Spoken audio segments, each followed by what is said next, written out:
12th April.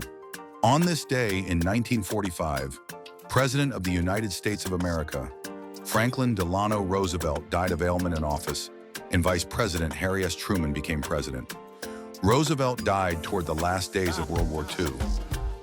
When Roosevelt returned to the United States from the Yalta Conference, many were shocked to see how old, thin and frail he looked. He spoke while seated in the well of the House, an unprecedented concession to his physical incapacity.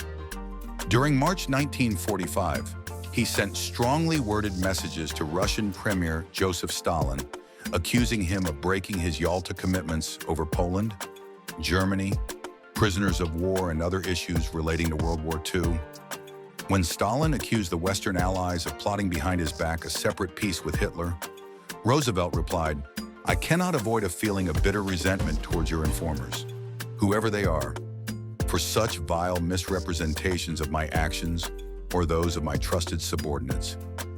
On March the 29th, 1945, Roosevelt went to the Little White House at Warm Springs, Georgia, to rest before his anticipated appearance at the founding conference of the United Nations. In the afternoon of April the 12th, 1945, in Warm Springs, Georgia, while sitting for a portrait, Roosevelt said, "I have a terrific headache." He then slumped forward in his chair, unconscious, and was carried into his bedroom. The president's attending cardiologist, Dr. Howard Bruen, diagnosed the medical emergency as a massive intracerebral hemorrhage. At 3:35 p.m. that day, Roosevelt died at the age of 63. On the morning of April 13th, Roosevelt's body was placed in a flag-draped coffin and loaded onto the presidential train for the trip back to Washington. Along the route, thousands flocked to the tracks to pay their respects. After a White House funeral on April 14th, Roosevelt was transported by train from Washington, D.C. to his place of birth at Hyde Park. As was his wish, Roosevelt was buried on April 15th in the Rose Garden of his Springwood estate. Roosevelt's declining physical health had been kept secret from the general public. His death was met with shock and grief across the U.S. and around the world.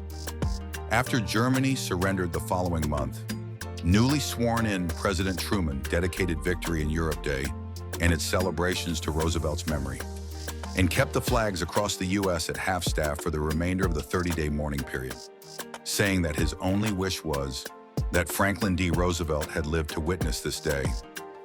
World War II finally ended with the signed surrender of Japan in September, following the atomic bombings of Hiroshima and Nagasaki, and the very late Soviet entry into the war against the Japanese. Truman presided over the demobilization of the war effort and the establishment of the United Nations and other post-war institutions envisioned during Roosevelt's presidency. History Desk TV. Explore the past, analyzing the future.